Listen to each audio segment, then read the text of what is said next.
और चलिए आगे बढ़ते हैं। अगली बड़ी खबर आपको बता दें, जहां सपा सांसद की जा सकती है सांसदी। सपा सांसद छोटेलाल खरवार पर आरोप लगे हैं।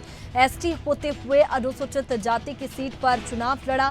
अनुसूचित जनजाति का होते हुए उन्होंने अनुसूचित जाति की सीट पर चुनाव लड़ा। बता दें कि अनुसूचित जनजाति सीट के लिए रिजर्व रॉबर्ट्सगंज सीट से फर्जी जाति प्रमाण पत्र के जरिए चुनाव लड़ा था। अगर खरवार का जाति प्रमाण पत्र गलत पाया जाता है तो न सिर्फ उनकी लोकसभा की सदस्यता निरस्त हो सकती है, बल्कि उनका निर्वाचन भी रद्द हो जाएगा। सांसद छोटेलाल खरवार मूल रूप से यूपी के चंदौली जिले के रहने वाले हैं। चंदौली में खरवार जाति को अनुसूचित जाति की सूची में जगह मिली हुई है। एससी का सर्टिफिकेट लेकर लड़ा था चुनाव, और जबकि उन्होंने अपने सभी डॉक्यूमेंट्स में स्थायी पता सोनभद्र जिला बताकर वहीं की वोटर लिस्ट में अपना नाम शामिल कराया है। इलाहाबाद हाईकोर्ट ने नोटिस देकर जवाब मांगा है। सर्टिफिकेट लेकर रॉबर्ट्सगंज सीट से चुनाव लड़ा और जीत हासिल की।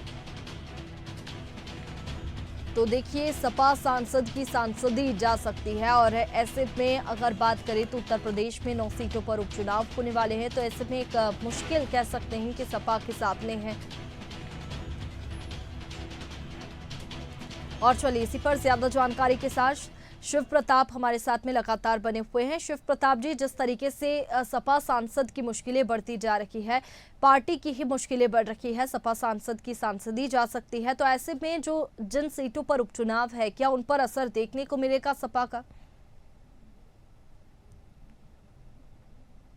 हैं जो कि चंदौली के मूल रूप से रहने वाले हैं, और इन्होंने सोनभद्र के रॉबर्ट्सगंज सीट से चुनाव लड़ा था लोकसभा का, जिसमें कि कहा जाता है कि इन्होंने अनुसूचित जनजाति का सर्टिफिकेट दिया है। और ये इसको लेकर के जो सोनभद्र के वोटर हैं इंद्रजीत सिंह, उन्होंने निर्वाचन अधिकारी से शिकायत की थी, जिसके बाद अब इलाहाबाद हाईकोर्ट तक ये मामला पहुंच गया, और इलाहाबाद हाईकोर्ट ने निर्वाचन अधिकारी से 10 हफ्ते का समय दिया है। निर्वाचन अधिकारी को 10 हफ्ते में जवाब देने को कहा है, और छोटेलाल खरवार को भी जवाब देना होगा कि आखिरकार फर्जी प्रमाण पत्र क्यों लगाया गया है।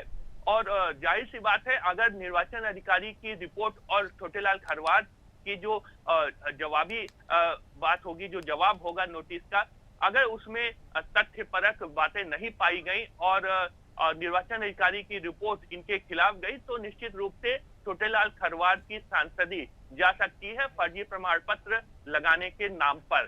तो ये समाजवादी पार्टी के लिए बड़ा झटका होगा, और इससे निश्चित रूप से एक बड़ा संदेश जाएगा, क्योंकि चुनाव भी नजदीक है, और समाजवादी पार्टी के एक सांसद की अगर सीट जाती है, वो भी गलत प्रमाण पत्र लगाने की वजह से, तो इससे निश्चित रूप से समाजवादी पार्टी की छवि धूमिल होती हुई दिखाई दे रही है।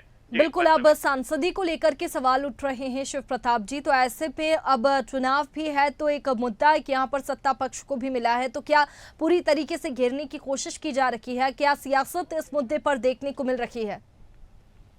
बिल्कुल, देखिए, जो भारतीय जनता पार्टी है उसकी तरफ से निश्चित रूप से तंज कसे जाएंगे। हालांकि अभी ये मामला विचाराधीन है, इसलिए कोई भी पार्टी इस पर कोई भी वक्तव्य या बयान देने से बच रही है। लेकिन जिस तरीके से प्रमाण पत्र की बात है और कई तथ्य सामने आए हैं, तो इससे निश्चित रूप से ये देखा जा रहा है कि समाजवादी पार्टी के एक सांसद का नंबर कम जरूर हो सकता है। वैष्णवी, चलिए शिव प्रताप जी, बहुत शुक्रिया आपका तमाम जानकारी के लिए। तो देखिए, सपा सांसद की सांसदी जा सकती है, और एसटी होते हुए अनुसूचित जाति की सीट पर चुनाव लड़ा सपा सांसद की मुश्किलें बढ़ रही है, और समाजवादी पार्टी पर भी इसका असर बिल्कुल देखने को मिलेगा, क्योंकि उत्तर प्रदेश में 9 सीटों पर उपचुनाव होने वाले हैं।